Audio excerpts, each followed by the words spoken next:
Hey guys, welcome to today's video where I'm going to be showing you how I build a Thanksgiving / fall curriculum. So let's jump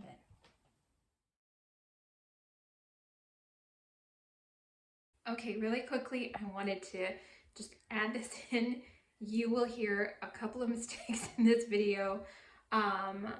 Namely, one, I pronounce Wampanoag, Wampanoag for pretty much the entirety of this video. I actually watched a video on members of the tribe, which still exists today, pronouncing the name. It's Wampanoag. So my apologies there, and just so you guys know, future reference, that's how you say it. And then really quickly, although it's a little bit less of a correction, but it's definitely more accurate, the Pilgrims really did not refer to themselves as such, and not all of the people on the Mayflower were Pilgrims. Namely, they called themselves the Separatists. So just two kind of points to make, just so that this video is as accurate as humanly possible without actually having to refilm it. So I just wanted to put that in there really quickly. Okay, now I know when people hear the word curriculum, they often think something purchased, something done by an expert, somebody who has a background in the subject of that field, what have you. And I know that it can be kind of intimidating, the thought of making your own, but I'm going to show you how I do it, and please don't think that I'm out here writing textbooks or anything like that. When I say that I make my own curriculum, it's yes, a ton of research on my part, but also think of it more like curation. You're collecting things for the subjects that you want to teach your children. And some of these are from like historical sources, like as if I was writing a paper on it myself. Some of them I get from actual school teachers who teach the grades my children happen to be in. Some of them are print media, some of them are digital, what have you. It runs the gamut. But I'm going to show you how I kind of build that out because every year for November and December I do, well, even the last 2 weeks of October we did Halloween school. We're going to be doing Thanksgiving school, 3 weeks of Thanksgiving school, and then like 2.5-3 weeks of Christmas school. So I'm gonna kind of go through it subject by subject to show you how I actually do that, to kind of take the mystery out of things. I know that researching stuff, when I first started homeschooling, this area is kind of lacking. There's a ton of, oh, Charlotte Mason, let's read this book, which, don't get me wrong, reading is a huge part of our homeschool, but it can't be the only thing that we do, and nature study can't be the only thing that we do. We need like subject matters, and we need something cohesive, and we also need like legitimate, I know what I'm talking about, sources.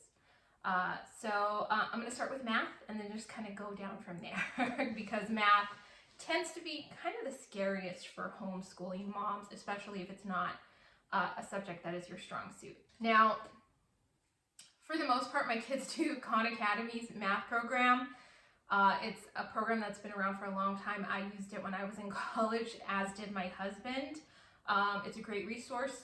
We were doing the Life of Fred math series, and as I got further into it, there were just like problematic things with that series that I just like, why is this in here? So out went that one. Skedaddle, no thank you. But we've been happy with Khan. But during Thanksgiving, I want to do something that's a little bit more fun and a little bit more like themed out, I guess you could say. And this is where I turn to printables. If you do a Pinterest search or even a Google search, you will find hundreds of printables when it comes to math, depending on grade level, and it will be themed. Now, some of them you do have to pay for. Some of them are absolutely 100% free. I tend to stick to those because the idea of paying $3 for a math page that they're going to use one time just seems like wasteful to me. And there have been situations where I've actually just kind of made my own using Canva and like Microsoft Word. So definitely check out Pinterest. I'll put like a little scrolling a scrolling page of my Pinterest feed and how I look for those and what the printables actually look like. So we've done a ton. I've made my own, as I've said, with great success. The kids tend to like the color by numbers printables a lot more than just the straight up math, just because it's a little bit more creative and it's a lot more task driven, in that like you are like there's a payoff at the end basically. So definitely look for those if you're looking for math curriculum for your kids, and that's anytime. There's a ton of printables for a list of math subjects, whether you're doing addition, subtraction, multiplication, fractions, etc. There's a ton of available resources online that you can get either free or pretty darn cheap. And some of them just happen to be themed. So definitely check that out if you're looking for something that is a little bit more festive and fun, just to add a little bit of those elements for your school days during the holiday season.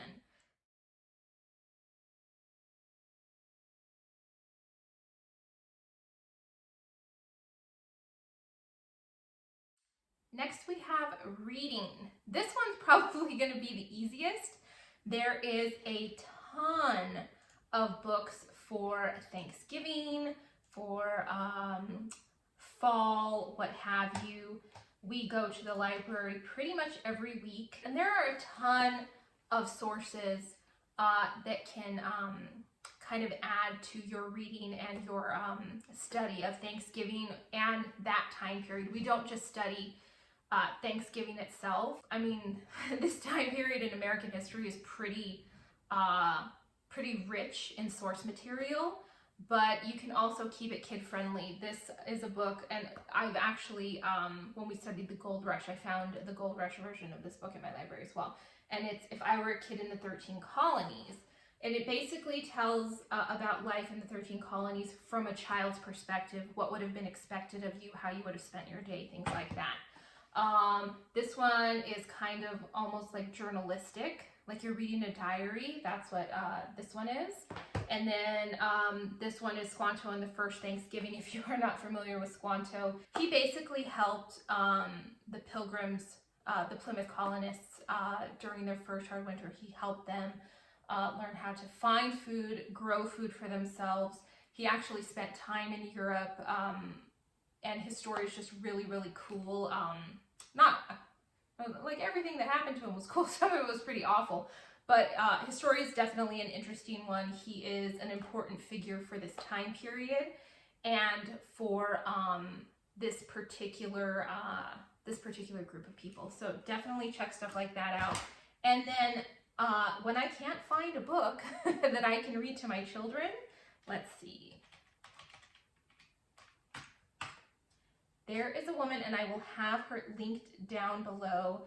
Her name is Awnie, spelled A-W-N-I-E. And her channel is called Awnie's House. I will link it down below for you guys. She has read a ton of children's books. She does the vocalizations. She's not a boring reader by any means. She's certainly a talented reader and a talented voice, like a talented narrator, I would say. And she just makes it interesting. She reads through the books at a followable pace, and it's focused on the pages. And she has a huge list of books that she's read to children. So definitely check her out. If you want to read a book or read a story that you don't have access to and you don't feel like spending 20 bucks on a book that you might just read once. So definitely check her out. And definitely vary your reading material. Again, you can take it from Native American subject matter, colonial subject matter. You can study up on fall and the things that happen to our planet during this time. It will tie in science a little bit. These definitely tie in social studies and like a little bit of geography too. And you can do modern day stories of, Thanksgiving today, how different people in America celebrate Thanksgiving. You can go into Friendsgivings. There's a ton of books on the subject. So definitely kind of broaden your horizons when it comes to reading material, just to keep it interesting and to just kind of again, broaden the horizons of you and your children. I think it's a good thing. Next, we have language arts. And again, this can be kind of an easy one, especially if your like your prowess in school kind of veered toward English and stuff like that. Mine veered toward history, and my degree is in history. But if you attended college at all, you know that writing is a huge part of the college experience. But you could do writing assignments. For me, I have reluctant writers, and when I turn it toward their perspective, I have a little bit more success in getting them interested in doing the assignments. How would you feel if you were a Wampanoag child? What do you think it would be like if you were a kid on the Mayflower? Things like that, just to kind of connect them into the story and make it interesting for them, because people like to talk about themselves. That's just a given for anybody. And then one of the huge hits for us has been rolling the dice to pick a story. We even do it for spelling, and I'll show you an example of what that looks like. This one makes it a little bit more interesting. It leaves it to chance. It's kind of a game for them. It gets them a little bit more engaged. So if you're having trouble getting your kids to write, definitely check this one out. And then one of the other ones that we are going to be doing is, again, my kids love the color by numbers and math. I found one for parts of speech where you're identifying like the noun, the adjective, and coloring it a specific color that's assigned in the sheet. So I thought that might be interesting for them. They seem to like the math version of that, and to find a language arts version was really cool. So definitely just a few examples of the things that you can do to theme out your language arts curriculum. Next we have social studies. This is kind of my strong suit. My children are more interested in science, but I try because I love history. I'm a student of history. I'm passionate about it. I will do deep dives, rabbit holes when it comes to history.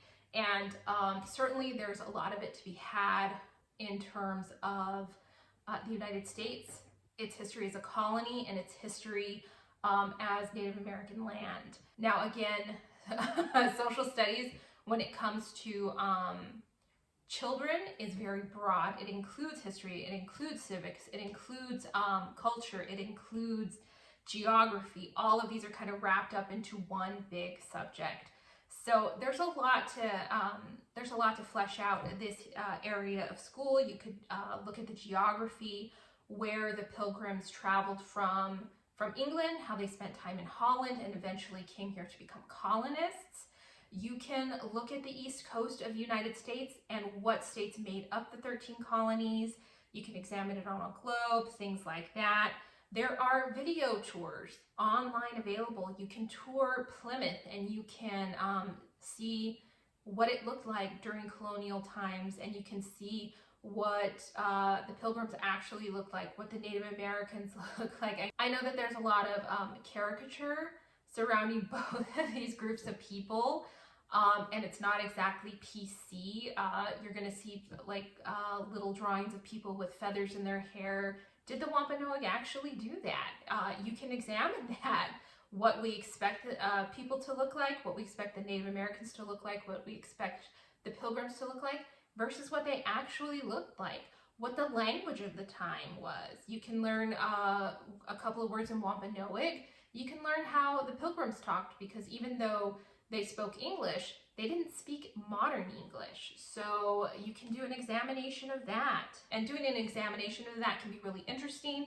It can help your children understand people better, and why conflicts eventually erupted between these two peoples. Especially if you have older children, you can get into that a little bit more like meatily, I would say. And then you could also do food tastings when it comes to the food that was eaten by the colonists and the Wampanoag. Definitely give an examination of that. What were the foods that were common during that time? How were they prepared? Maybe you could prepare some. We are going to, in fact, be doing that this weekend. One of the things that was eaten on the Mayflower, because we're studying the Pilgrims first, and then next week we will go into the Wampanoag much more in depth. One of the things that was eaten on ships when they were crossing the Atlantic is hardtack. We're going to be making hardtack and we are going to be tasting it. Who knows what it's going to taste like? I've never tasted it. Let's see what these people were eating for weeks and weeks on end. Things like that can add a little bit of breadth and historical background, and also some interest in like making history come alive. So definitely look for projects like that that your kids will be into. That will just add to your homeschool experience so much more and make things more memorable. My kids still talk about making butter. Last year we made butter and Johnny cakes last year during this time of year, and it was a huge hit. So look for little things like that that you think they'll be interested in. Next we have science. This is my children's most enthusiastic subject, I would say. They love it.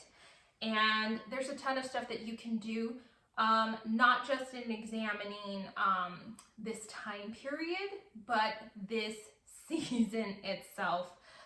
You could do pumpkin studies, where you examine the life cycle of a pumpkin. You can dissect a pumpkin. In fact, we did that last year. It was a great hit where we literally examined the skin, the pulp, the seeds. We cut all of that open, looked at the guts, and it was really interesting. We recorded our results. All of that was a huge hit, a lot of fun. It kind of gets their hands dirty. They like stuff like that. We also did some STEM activities where you're building things. You could build a structure that the Pilgrims might have built when they first came to the New World. You could build stuff with pumpkins. You could build things. There's a lot of examples of like building pumpkin catapults. That would be an example of STEM. And you can connect them. There's tons of stories that you can connect them to. Read a book about a pumpkin and then add that in, and you kind of connected two subjects nice and tidy. You can study the science of autumn. What happens to our planet? What happens to our trees?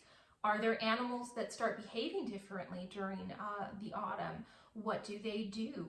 Our position in relation to the sun, how does that change, and why does it affect our weather? Why does it affect the time of day and what it looks like? All of that stuff can be integrated into this time of year because that's what's happening on our planet. So you can make it really, really interesting for them. You can go out, pick some leaves from your yard, and tear those apart. Let them get in there and examine things. Let them explore. Another fun thing that we've done for science is doing a taste test of pumpkin flavored food. We gathered up, we had pumpkin flavored biscotti, we had pumpkin puree, pumpkin flavored maple syrup, like a pumpkin donut, something like that. And we even tried some pumpkin spice latte that was caffeine free. We gathered all of this up, made little samples of each. We had a worksheet where we were describing each of those things. We collected our data and interpreted it. Is it the most scientific thing in the world to do? No, but it's giving you the foundation of how to collect data, how to collect it accurately, and how to interpret the data that you're collecting. And it's a lot of fun. So that could be something that if you're looking for a fun thing to do with your kids that's scientific but still kid-centric and a lot of fun, just look for creative things like that. There's a ton of stuff out there to do. You don't even have to stick to pumpkin. We will be doing a survey on favorite Thanksgiving foods, where we not only ask ourselves, but we ask grandparents, aunts and uncles, cousins, what their favorite thing to eat at Thanksgiving. We are going to document that in a bar graph, so we're incorporating math. We are going to be interpreting it, figuring out what is the most popular, what is the least popular. So all of those things are sounds really simple, but they are foundational skills that will serve them, because again, once you get into algebra, you're going to be graphing a lot. It'll be slightly different, but you need to know the basics. So things like that are a lot of fun. They're really cool projects. You can make them a little bit of a big to-do, but they're teaching your kids necessary skills. So don't be afraid to do stuff like that. It's a lot of fun. And it makes science, math, and data interpretation just a little bit more interesting. Just do some research and you can find some really cool stuff for you and the kids to do together. Okay, and then the last subject is probably the most easy, and probably even if you don't homeschool, is something that you do anyway, and that is arts and crafts. There's a ton to do this time of year. Again, a Pinterest search will show you plainly you can make turkeys, you can make pilgrims, you could make necklaces, you could make your own pumpkins. Some of the things that we have been doing, you can see behind me, this is our thankful tree. It's not 100% filled in yet, but I'll give you a close-up in a little bit, where every morning we pick out a leaf. I just cut out some leaves using construction paper, and we write down what we're thankful for today. This can be serious, this can be silly, it can be a combination, but we do this every year, and we write it down and we hang it on our tree. And I actually save some of my favorite thankful thoughts that the kids have written down over the years, and I put them in a photo album. It goes in the same album that I keep like my December daily stuff. And it's just a nice memory to think of where their headspace is at the age that they're at. So it's a lot of fun. So we're definitely doing that. We will be doing some pumpkin crafts. We're going to be doing some turkey crafts. A lot of this I just cut out of construction paper. I do have a Cricut, and that makes things a lot easier to cut stuff out, but you could easily do this by hand. I've only had my Cricut for like a year, and before that I just like freehanded it and cut it out, or just printed something off the internet, no problem. You don't need anything fancy. And then most of the stuff is pretty inexpensive. Construction paper is pretty cheap. Glue sticks aren't expensive by any means, especially if you stock up during back to school. We have a ton of paint. You can find that easily at the Dollar Tree. You can find it in the dollar spot Target for pretty inexpensive as well. So the list kind of goes on. That's probably the easiest, and the one where people who are kind of trying to build a unit study, kind of like art, we got this. We don't really need help with art. So, but I mean, the sky's the limit there. So definitely have fun with that. Okay guys, well that about wraps it up for this video. I hope it was informative. I hope it gave you kind of a jumping off point. I know that curriculum building can be a little bit intimidating if you're new to the game, or if you kind of like, I've been doing this for years, I need fresh ideas. So hopefully that was helpful to you. Coming up, I have some stocking stuffers to share with you. I have our advent calendars to share with you. The ones that I ordered for the boys finally came, and then the one that I fill myself. I'll be showing you what we're doing. It's going to be a lot of fun. I'm really looking forward to Advent this year. But anyhow, a lot of fun stuff coming up for the season. I hope you guys are all well. I hope that this video was helpful in some way. And again, thanks for watching. Please be sure to like and subscribe if you haven't done so already, and I will see you all in the next one. Until then, take care and bye for now.